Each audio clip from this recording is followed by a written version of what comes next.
To the motorway cops, preventing accidents is preferable to dealing with the aftermath. On the A1M near Ferry Bridge, officers Brian Harrison and Michelle Rooks are heading out to catch speeders. When you work with somebody a lot, you get to know them, not just them as a person, but all about the family. The wife's details or the husband's details, the children. Did I tell you about that whopper of a lie you told Connor with the... about this my daughter was... we took her to Chester Zoo when she was about 5 on her birthday. We'd got her this, like, a pencil and a pencil case or something like that from the gift shop. Anyway, we got home. She says, "Do you like my pencil case, Connor?" And says, "Oh, did Mum and Dad buy him for you?" And she says, "No, I won a prize." And he said, "Well, how did you win a prize?" And she said, 2 woodpeckers landed on my shoulders. And I mean, that is just how she thought of that one, I don't know. You see, Poppy ain't got to the lying stage yet. She's just deadly honest with you. I don't change much from being PC Rooks to being mum, but I do think this job helps in a way that it makes you realise what normality is, because we deal with some not nice things. Dealing with speeders is bread and butter to the motorway cops, and the strategy is simple: a speed gun. Come on, you bloody thing. And a clear vantage point. We're not hiding behind bushes, we're not in camouflage, there's nothing sneaky about it, we're in full public view. 98. That one there. Vauxhall. But someone clearly isn't paying attention. This particular vehicle's been recorded as doing 98 miles an hour. With 50% of drivers breaking the speed limit on Britain's motorways, the cops face a constant battle to keep the roads safe. Quite often we get people that when we do stop them, you get the attitude, if you've nothing better to do, I'll go and invite them into ours. But speeding is one of the foremost common factors relating to fatal road traffic collisions. Hello, have you got your driving licence on you, sir? Have you got some form of ID with you, a bank card, something with your name on it? No. Do me a favour, come and take a seat in our vehicle. People speed because they're in a rush, they're late for work, they want to get home. Some people just like to drive fast. Is it your car? Yeah, it's a hired car. It's a hire car, right, OK. Do you have the hire agreement with you? No. No. Right, you're doing 98 mile an hour. Any reason for that at all? I didn't realise it. You didn't realise you were going as fast as you were? You've got a big dial in front of you that tells you how fast you're going. It's confirmed that your speedometer's working correctly. So I don't really buy that excuse that I didn't realise. You got your driving licence with you? No, I haven't. Do you have any form of identification with you at all? Nothing? No. Not even a bank card? No. Right, so what about if you need some petrol or something like that? I've got like nearly 3/4 of a tank. Right. Travelling on a motorway, you're travelling a bit more of a distance, and so when people say they don't have anything on them, I find that all a bit too strange, really. And what's your surname? Are you known to the police at all, Mr. Have you ever been arrested or anything like that? Never? No? But a check reveals a different story. Yeah, you say there's a match on PNC. What's that in relation to, please? Sorry, did you say there's 10 disposal histories? Active 9 disposal history. 9? With 9 previous arrests, alarm bells start to ring. Yeah, did he tell you what offences they're for? According to the details he's given us, he's been locked up for quite a mishmash of offences, to say the least, and it's not something that you'd forget that you'd ever been arrested. I'm off to look in care.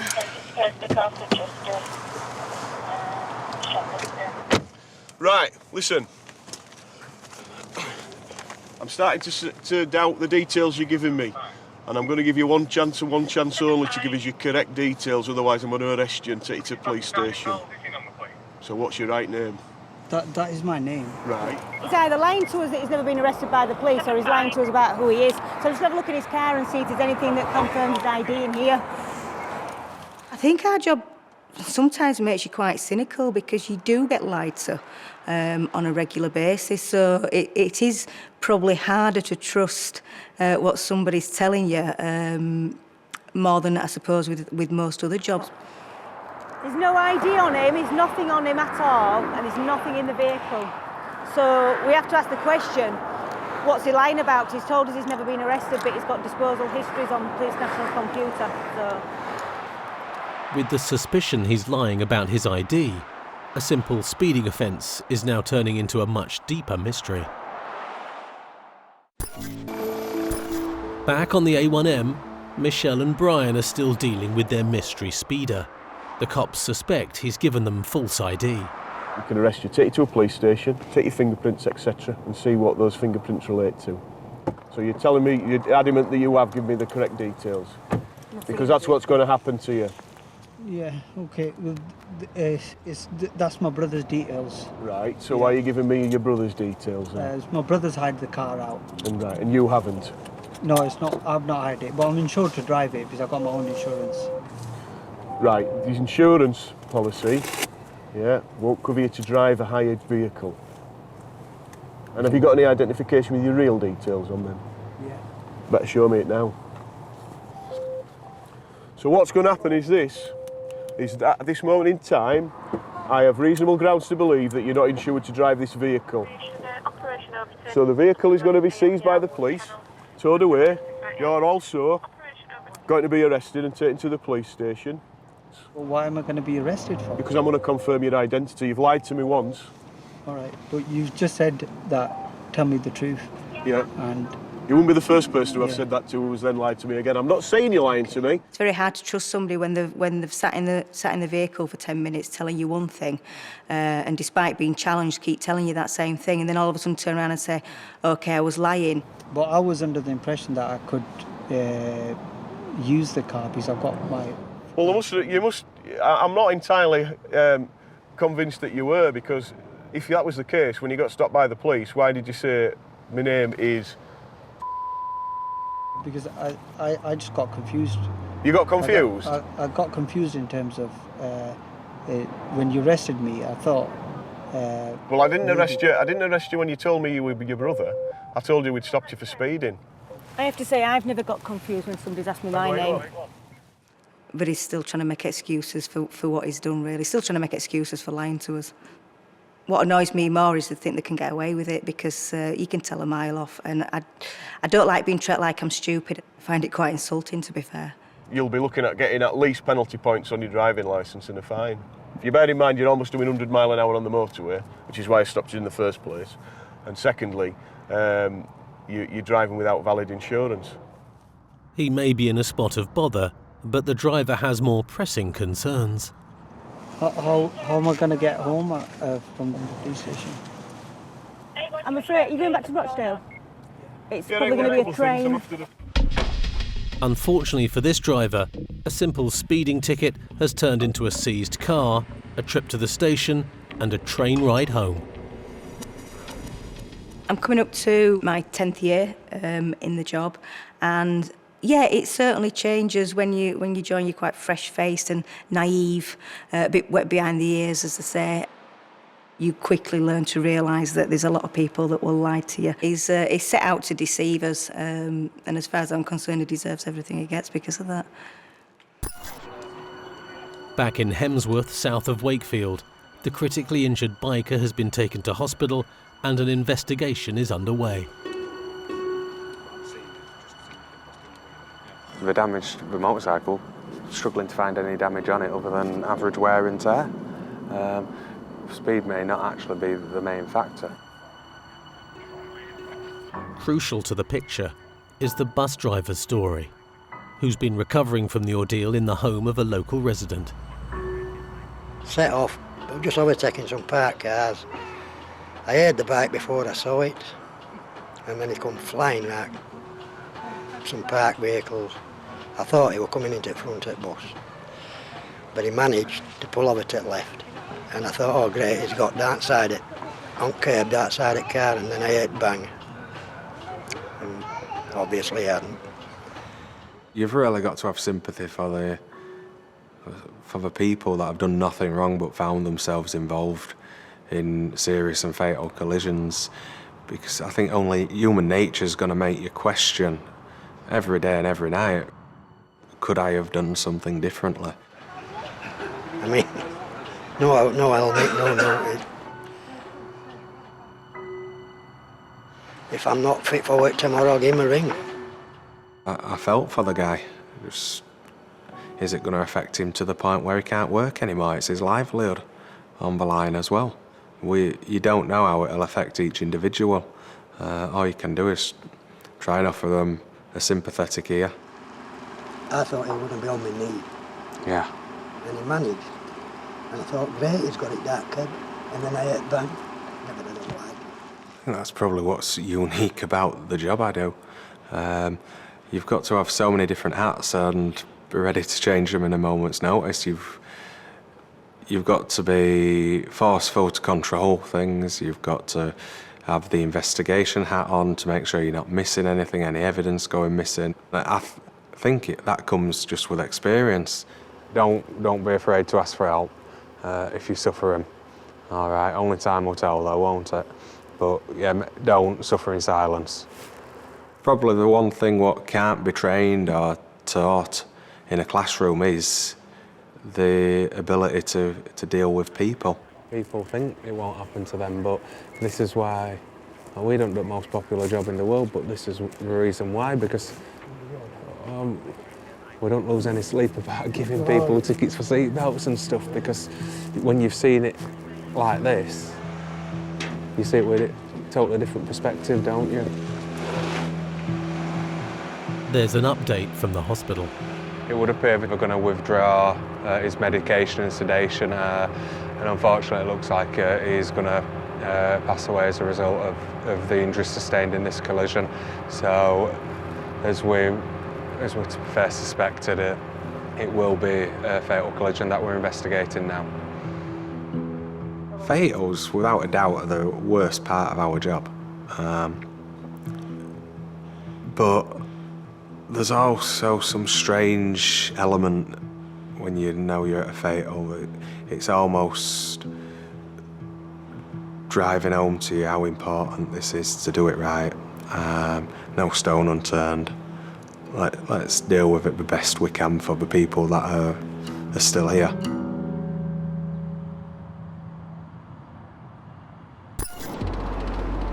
Dealing with bikers means dealing with some of the most vulnerable road users, day or night. Riding on motorways brings its own unique risks. I've ridden motorbikes, I've owned motorbikes, and I've got a healthy fear of using them on the motorway. You're much more vulnerable. Not only the fact that you've only got 2 pieces of rubber in contact with the road, but you've got places like the M62 where you've got strong winds, you can easily be blown over. There may be fewer bikers out at night, but with over a quarter of all incidents happening in the hours of darkness, the night shift is never an easy ride for the motorway cops. It's 11:30 p.m. Officers Mark Maiden and Simon Ellis still have over 6 hours to go on their shift. My little one comes waltzing in after a dancing class, unbeknownst to wife or in kitchen. Morning, Daddy, and starts bouncing on bed about 11 o'clock. I think, thanks, Ella Jane. I'm actually tired. I've been working nights. Have you been working nights then, Daddy? Yes, I have, thank you. And then Jane woke me up at 2. I'm bored. Do you fancy got a lead? Thanks very much. When you've got someone like Mark working with you, who you trust, who you get on with, who you work well with, it makes the job a whole lot easier. And I do enjoy working with him. It makes the night go really quick and we have a bit of fun. The cops are patrolling the M62 when Simon spots a motorbike. Just have a look at him. You want to? Yeah. We're just reaching one of the highest parts of the motorway. This is near the Grouth to Manchester border. Now, this is late at night. There's not many bikers will use that stretch of road at that time of night. It can be extremely windy up there, it can turn extremely icy, it can be wet in no time. About here. The biker finds a safe place to pull over. It's a fast bike, it's a very nice bike, and for a lot of people it'd be quite expensive to insure. Hello there, you all right? All right. Is it your motorbike? It is, yeah. I don't think you've done anything wrong, by the way. We're just stopping and checking vehicles late at night. Is the bike registered to you? It is, yeah. And is it in your name for the insurance? Yeah. Romeo Tango. I'll just let you know now, the policy does run out at midnight. Yeah, so I'm in a bit of a So hurry we've got to get 12 home. minutes to get you home. There is absolutely no way he can get anywhere to any sort of place or civilization within 12 minutes. So I'm starting to wonder about him already. Could you do us a vehicle, person and DL at junction 22, please, on the, well, just junction 22. Vehicles Tango 430 Alpha Lima Juliet. It's taking a bit of a chance, isn't it? Cutting it fine. He could be taking a chance and it could be reenacting that fairy tale of Cinderella, and if he doesn't get home in time, he won't turn into a pumpkin, but he might end up with his bike seized. Yeah, it's showing no report. It shows details not held on a black Honda motorcycle. Are you sure it runs out at this midnight, or did it run out at last midnight? Pretty sure it's tonight. Had you not made any provisions for midnight coming and changing it to a new policy, or...? No, because work's not been too good recently, so I can't actually afford any policy. Obviously, we've hit a bit of a problem, really. Yeah. See, an honest guy, I wouldn't think for a second you'd be lying to us or anything like that. I'm just trying to establish whether a mistake's been made. Is anybody at home at the moment that's got access to your policy? Yes, my mum's in. Can you do me a favour? Go on, do you know what my certificate is for the bike insurance that I got? Even if Mum can find his docs, the biker could still be facing a hefty fine and 6 penalty points. 20 miles east in Dewsbury, officers Andy Howarth and Richard Clark are also working the night shift.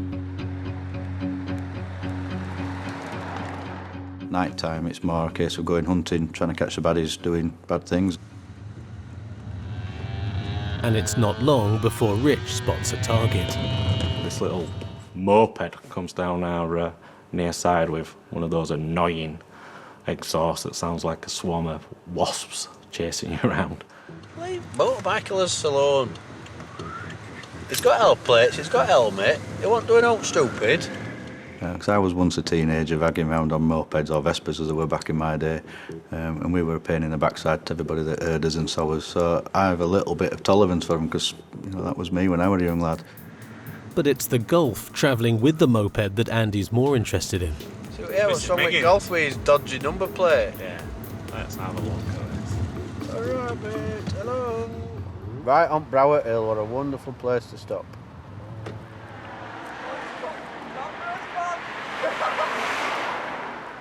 2 foot price of one, are you stopping with him? No, we're going to his house. Beauty! Well, we wanted to chat with you as well, but we couldn't decide who to have a chat to, so we'll have a chat with both of you. Coming off road, mate, before you get squashed. What, are you stopping us for a reason? Yes. Your number plate is illegal. It is readable. It's not the worst thing in the world ever. It's not all italics, so you can't read it. It should read MM51 space GGY. Yeah, as long as your car's all right, as long as you're all right, we'll deal with the matter by way of a vehicle defect form.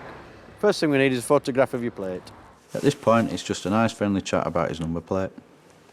No, my mum and dad got me it for my Christmas, for a Christmas present. My nickname's Miggy. It's not because I smoke a lot. But something else has caught Andy's attention. Oh, this car stinks of cannabis. Did you? No, I'm not joking. Pop your head in there and have a sniff, young man. Yeah, we've got some saved for no, we're not smokers, man. But that reeks. Have you got it? I think we might have some cannabis in this here car. I don't think there is. I think there is, because it stinks. Is there some cannabis in this car, young man? I could say there is, but I mean...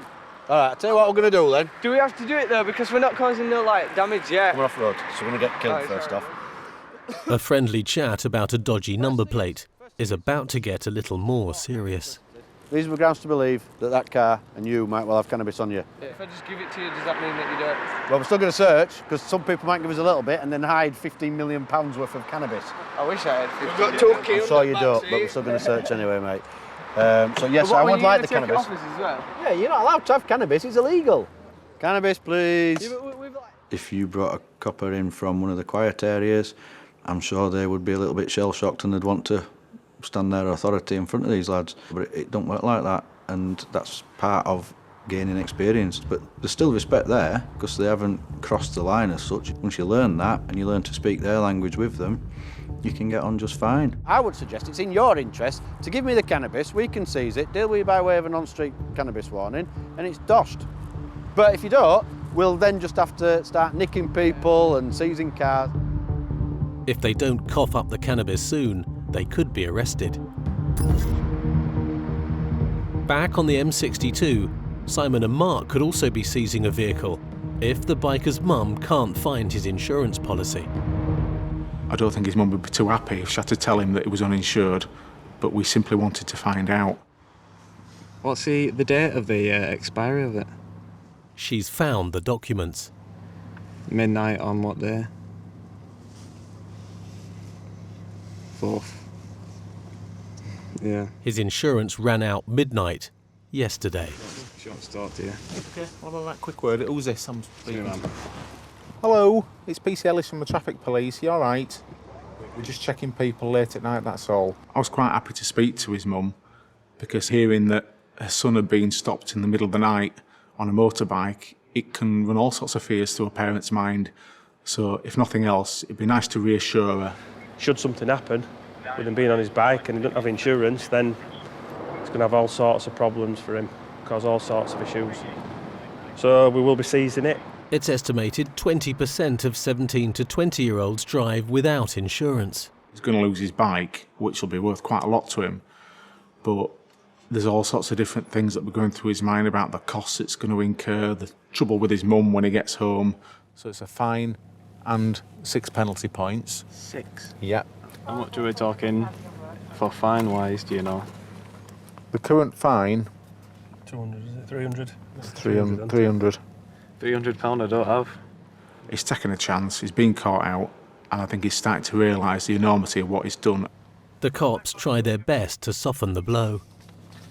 Give you a lift? For no extra fee? You don't mind. It's a buy one, get one free.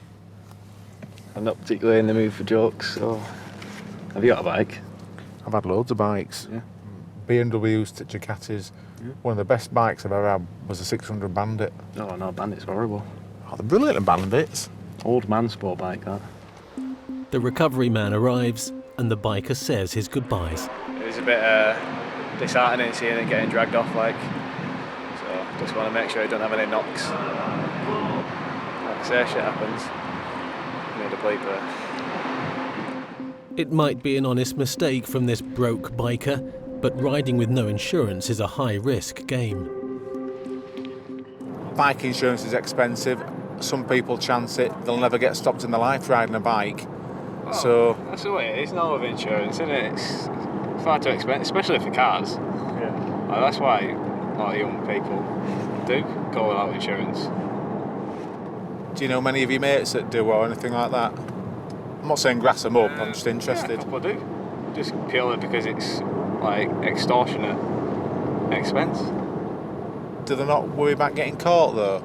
Well, yeah, but it's just a risk, isn't it? You think it's worth the risk? Well, we've got to do it to get by. I think credit and money to some can seem much easier to come by. People put their priorities in the wrong order. They want what they want, they see what other people have got, they aspire to have nice things like we all do, but the priorities in the wrong order. They can't actually afford it. Right, lads. All right, see you later. Take care.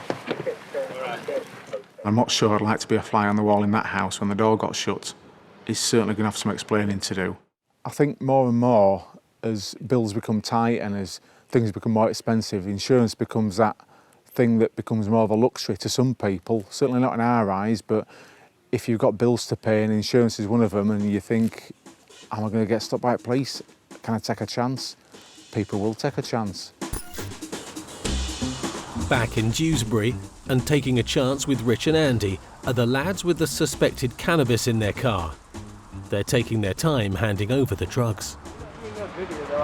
You can't know for possession, man. At what point have you been on a law course? He's saying you can't arrest him for possession of cannabis. Bless him. Everybody knows my job better than I do. Stop fanning around and sulking and give me the cannabis now. Nah, man. What is this? Cannabis. Okay. Oh, it's the good stuff. It's the good stuff. Yeah. Right. How much did you pay for it? Do I have to say? Do I? Why don't have to say no. Some of the lads are starting to push their luck with the banter. You're not being particularly helpful. But you're not being helpful. Hang on. Let's be You're honest. not being particularly helpful, and at some point you're committing the offence of obstructing a constable in the lawful execution of his duty. Shh. You've got to just stand on and say, enough's enough now. Come on, because if not, I'm going to put you on naughty step. I'm going to pop that in my pocket for now, and we'll bag it up as evidence. Shut up and go away. You're beginning to get on my nerves now. Wind your neck in. Shh. Wind your neck in and be quiet. They're still at it, still having a go, but that lad would argue with himself if he had nobody to argue with. He just likes the sound of his own voice, bless him. Despite the cheeky backchat, the driver has cooperated. I mean, thankfully for us, he's admitted that he had it and he's produced it to us. We can deal with it. It's only a matter of personal uses that. There's not much there. So we'll deal with him at roadside. If this is his first offence, he'll be given a cannabis street caution and he won't face a fine or further action. Almost done, mate. Do you stop a lot of people for cannabis then? Yeah. What are you saving us from? There's no point us getting in a debate about I'm not morality debating of the about it, law, I'm is there? Because we get given a big book. There you go sort that out. So it's been a pleasure, gentlemen, but it's not even been a pleasure. It's been all right. For you guys, you haven't ruined your day. You've ruined my day. We're on nights, mate, on a Saturday night. It's been emotional. Goodbye.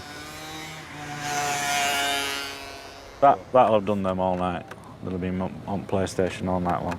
Which, you know, off the streets, in the house, not causing any bother, but it's still a big problem. It's a controlled substance, and until the government says otherwise, we've got to do our bit. Chuffing Nora, we've got a lot of paperwork to do now. They like to try and get one over on us, and that's all part of the game, playing the game and having the banter and then coming out smiling at the end of it, having won. But it's not just young lads looking out for their next high who are taking risks on our roads. The motorway cops are facing a new problem, the born-again biker, middle-aged men and their fast bikes. I've never liked motorcycles and I never will. I will never have one.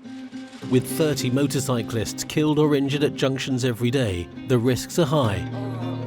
But for some, the risk is worth it. Freedom.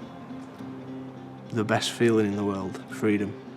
You get on that motorcycle, you put your lid on, and you get out on road. No one can ring you, no one can pester you, not listening to the radio, it's just you and your thoughts on open road, and it's fantastic. South Bradford. Officers James Alderson and Dick Infield are off the motorway and responding to reports of a collision. Tango 62 calling us. Yeah, 62, yeah, I've got an emergency RTC coming at Halifax Road at Bradford. Male off a motorbike rider lying in the road. Yep. Yeah, we're en route. So we're just making our way to the area now. You certainly, it's a worrying collision when a motorcyclist's involved. I've been on traffic for 16 years. You know, if there's a car and a motorcycle involved, there's likely to be only one winner. Yeah. Oof, if motorbike's done that, mate, look at the damage to that. It's looking extensive damage, is this? It was carnage when we got there. There was a lot of damage. The rider is lying injured in the road. He's conscious, but the paramedics don't yet know how serious the injuries are. There's no sign of the driver of the car. Is driver still here? He took some out of his car. Is he going to run that? I don't know. Who's driving that? He's disappeared, he's gone. Have you witnessed it, fella? Yeah, we were. Which way did this lad go? Which, the Chinese bloke? Yeah. Must have been after seeing him over here. Just have a look round for this Chinese lad. People leaving the scene of accidents happens more often than people think. It is, unfortunately, quite a common occurrence. Looks like probably motorbike's been going away from Bradford towards Halifax. I'm guessing that's probably trying to cut across front of it. Details come back on the car's owner. Keeper is a Mr. Sun Kai Wang. He lives close by, but before the cops can pay a visit, the injured biker's dad arrives. If you turn up at a collision scene and your son's injured, it's going to be one of the most worrying things, one of the worrying times of your life. I have massive sympathy for the dad to find out that the driver who has hurt his son has fled. I can imagine he was quite angry. As well as dealing with Dad's distress, the cops still need to work out how the crash happened. Luckily, there are witnesses. Now, he's overtaken both of us at one hell of a speed. Right. I would say 60 or 70, Right. something like that. We have to paint a big picture of what's happened before we can decide who is at fault. And let's take the motorbike out of the equation altogether. I would have had to brake fairly hard to avoid this car. Yeah. I wouldn't have hit it. Yeah. So you think the motorbike was going too fast, but you think Almir was pulled across front of the motorbike? Even if the bike was doing 30. The collision would happen anyway. If the bike had been doing the speed limit, the collision would happen anyway, as far as you're because the bike was just so close to where this car was at the time. I mean, Speed could be a factor, but there's now some suggestion the missing driver could also be at fault. You can be as careful as you want to be. There is always the people that aren't going to be as careful as you. And unfortunately, you're not in a tin box. So any little knock that you would get in a car that would cause minor damage on a motorbike is going to cause serious injury to the rider, who is inevitably going to be dismounted from the bike. The biker, meanwhile, is being assessed by paramedics. Collisions of this sort could quite easily be fatal collisions. The only positive thing from our point of view is he's conscious, he's breathing, he's talking to us, albeit he's in some pain. James updates Dad. I don't know, when we got here, he was on the road, he's conscious, he's talking to him. It's always a good sign. You know, I like to think that we'd try and keep him as informed as possible and be as sympathetic and genuinely caring as I possibly can be, because, you know, we do care. Being a biker, sometimes we don't help ourselves as motorcyclists by putting ourselves in positions where people wouldn't expect you to be, but it's just not natural for people to be looking for motorcycles, unfortunately. The question of whether this biker had been seen by the driver could soon be answered. There's an unexpected arrival on scene. That is our elusive Mr. Wang. Great Lightbook Street. Well, you're driving? Yeah. Is it your car? Where have you been? It was a surprise to see the driver returning to the scene because they don't normally come back. So have you tried to turn in there? No. Yeah, I turned in there. And how have you not seen him? I'm a great believer in there's always two sides to a story, and you need to listen to both sides. But first, Dick has to establish if the driver holds a valid licence. Where's your licence from? What country? From China. How long have you lived here? How long? I live in here 9 years. You can't drive over here on a Chinese licence. Let's have a conflab. James interrupts the interview with news from the ambulance. There's been some complication with the biker's condition. They ain't going to know Jack until they scan him, are they? Do you want to speak to Julie then? Right. So I'm just going to... I think we're going to end up calling this, you know. Well, do you want to speak to Julie? I'll have a word with her. Hello, Sarge. Can you speak a minute? The sergeant decides to treat the accident as a potential fatal. It changes everything for us. It's just an injury collision. We have to look at scene preservation now, and we have to look at making sure everything stays in situ, making sure nothing else contaminates the scene that we've got here. With the rider in a bad way, it's even more important the cops establish who caused the crash. Back in Dewsbury, Andy and Rich are looking for a disqualified driver. His car has triggered an alert after it was photographed by a network of automatic number plate recognition cameras. The roadside camera system constantly scans cars travelling on major roads to identify illegal motorists. Come on, red RX-8. That's one I want. That's one I want. Ooh, ooh, ooh. We'd no idea where the car was. We knew where it was registered, so we went to go and have a look, see if it was there. SK04. SB04. SB04. How do you mean you found out in it? Oh, was it? With no joy at the address, the cops need a stroke of luck if they ever hope to catch it. Oh, please be a Mazda. Go get it then. No, it's an Astra. Yeah, small red front end. Like... Nobody had seen it, so we just started passing out observations, asking people to look for it, checking our system, see if it's flagged up anywhere. We're just double checking that it's definitely that one. We're quite some distance off. Just bear with us. I'll keep on the trailer. They're in luck. The Mazda's been spotted and followed by a local police unit. But they're several miles away. See if you can get behind it. Don't light it up. We're making us way. The cops need to get there fast and take over before the driver of the Mazda realises he's been tailed. Oh, don't break it, mate. What's going on at the minute is we've got a confirmed sighting of a red Mazda. Hang on, mate, clear left. We've got a confirmed sighting of a red Mazda RX-8 that we believe is being driven by a disqualified driver. We're about 2 miles in front of you, mate. We've come through Ravenscliffe. We're just coming into Murfield now. They're closing in fast and only moments away. Yeah, from 7-1. We're left. Suddenly they meet the Mazda, head on.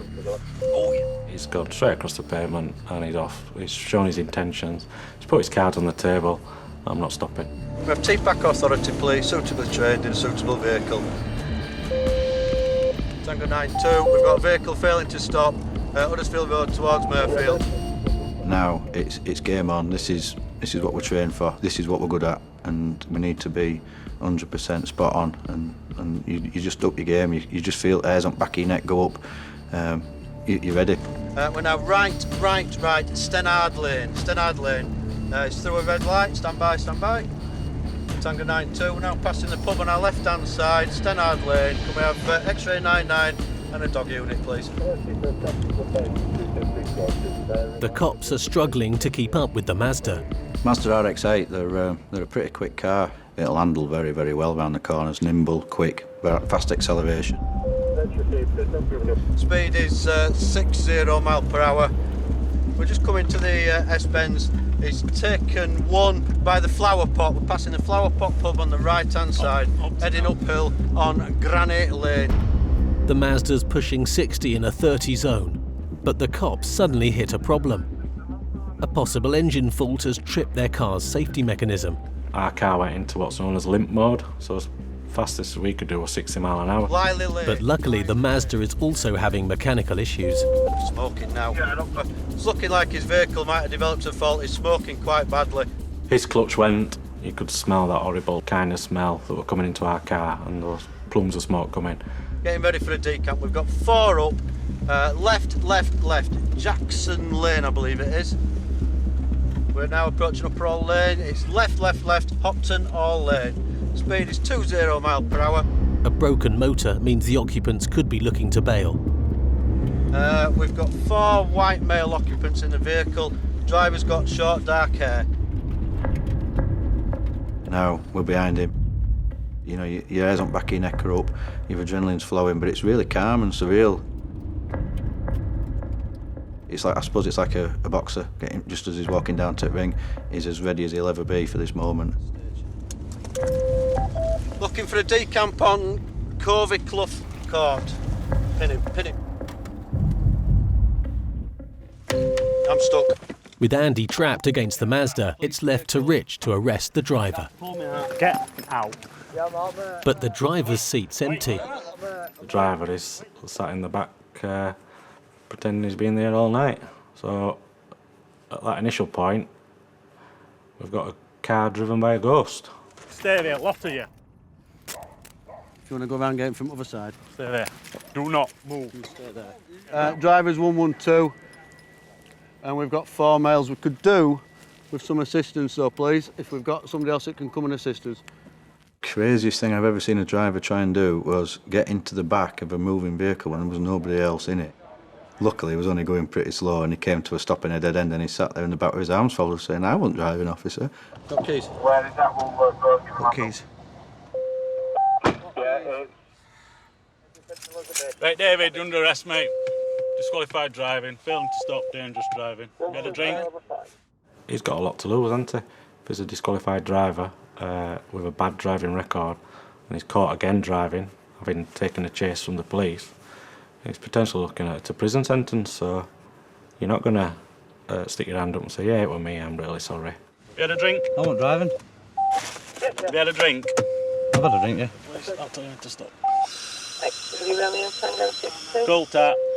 He was half on the driver's seat and half not. So if he wants to play silly buggers, we can play them all day long. We're here all 6 o'clock in the morning, and then somebody else will take it on from us. So while I'm tucked up in bed, he'll be getting interviewed. As the suspect is refusing to cooperate, he's booked into custody for further checks. David, due to some information that's just come to light, that you're actually disqualified at ×2. The first one being disqualified until 26th of June 2016, and also another one where disqualification is in dispute on 17th of May 2004. And he's the kind of driver that's one day going to wipe somebody out and kill him because he's a rubbish driver and he shouldn't be driving, and he's got no regard for the laws, doesn't get insurance, drinks and drives. So he shouldn't be on the road, in my opinion. With the suspect still not fessing up to being the driver, it could be a long night ahead. The work doesn't end there. We've still got to sort it out. We've got to prove that he was driving and basically get the case ready to go in front of the courts.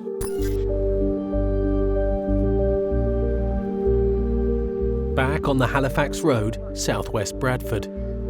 The seriously injured biker is taken to hospital, and James and Dick have been joined by Crash Investigation Sergeant Julie Fitzpatrick. Certainly, one's coming this way and says he's just seen biker turn across front of him. Other one says biker's coming this way, has done gone for a big overtake on 2 of them, and then got in just before bollards. With Julie and James investigating the collision, Dick struggles to explain to the driver his Chinese licence isn't legal. You can't drive on that licence in this country. No. Before I ask some people, every people can take this one. He's quite entitled to drive in this country on a Chinese licence, but only for the first 12 months after becoming resident. After that, he has to apply for a UK licence. You've been here 9 years. Yes. You've no licence. You haven't got a licence to drive in this country. That's no good. Logo. No. Look, I don't really understand this English. Can I ask some interpreter come down? Where from? Have you got one? Yeah, Manchester Law. From where? Manchester Law. While they track down an interpreter, at the scene, there's concerns the biker may have been too close to the oncoming lane the car was in. Why is he so far over? Oh yeah, because he's got a line. He's a long way coming. over. If you look where that impact's happened, the biker would have to be here. That's an underground, isn't it? Yeah. In a situation like this, when you have a vehicle that turns across the path of another vehicle, I would say that the vehicle that's turned across the path of another vehicle is to blame. Unfortunately, the motorcyclist hasn't helped himself in this incident. But looking at just what we've got at the scene, I'd suggest there's an element of blame on both parties here. An update comes through from the hospital on the driver's condition. I don't think there's going to be out life-threatening, but I'll come back to you in 5, James. Still tell me when he comes out. A translator is finally found. Sorry to disturb you. Okay, right. Mr. Wang has been involved in an accident. Yes. Okay? I need to ask him some questions about the accident and also about his driving licence. 我是没事，那个骑单车的那个2轮那个开得很快嘛，我本来是哈利法路嘛，不能。他有事吗？他也没有事，就是你跟他说他对方呢，就是他呢开过来是很快的。 While the driver insists he's not to blame, there's some further news on his licence. A check on the police national database reveals he does have a UK licence, but it's only a provisional. He needs L plates to drive legally. Right, you are not displaying L plates on your car. 对，有啊，我们旁边也有嘛。车上有吗？有。 Are there any L plates on Almira? Thank you. No. No. I've just checked with my mate who's at the scene. There's no L plates on that car. 我平时你跟他说我不知道，我刚才那个开车出来了，我。 The driver also insists a supervisor was with him in the car. Who is it? Who was the passenger? 谁？他看到我们出这个事情了，然后他就跑了。 He's adamant that he had someone with him. Why he's told us that, I don't know. He's claiming he's with a female. 就是他的朋友。你说这个要不要讲？太大了，昨天。我就是怕，就是一直怕。 He's seeing himself as the victim in all this, when in fact he hasn't got the correct documentation. He has to accept some of the blame for the crash, but he's seeing himself as the victim. News from the hospital confirms the biker has sustained some serious injuries, but they're no longer deemed to be life-threatening. The riders had a lucky escape. But for the grace of God, I think any motorcyclist out there would be stupid not to be aware of the downside of it. And I think the moment that you forget about the dangers, the moment you start thinking you're invincible, is the moment that you get seriously hurt or killed.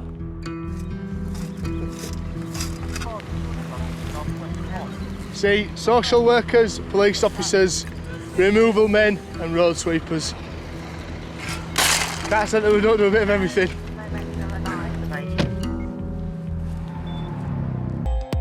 The confused speeder who tried to pass himself off as his brother was charged with speeding and driving with no insurance and received 8 penalty points and a £180 fine.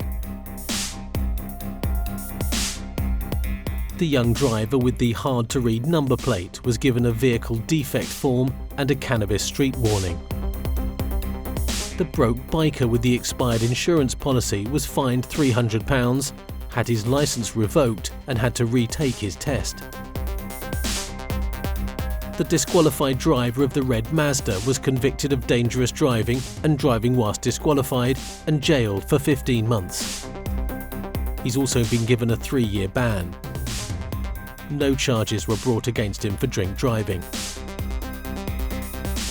And the police decided the motorcyclist and the driver of the Nissan were both partly to blame for the accident. The rider eventually made a full recovery. The driver of the Nissan was prosecuted for not having a driving licence, given 3 points and fined £135.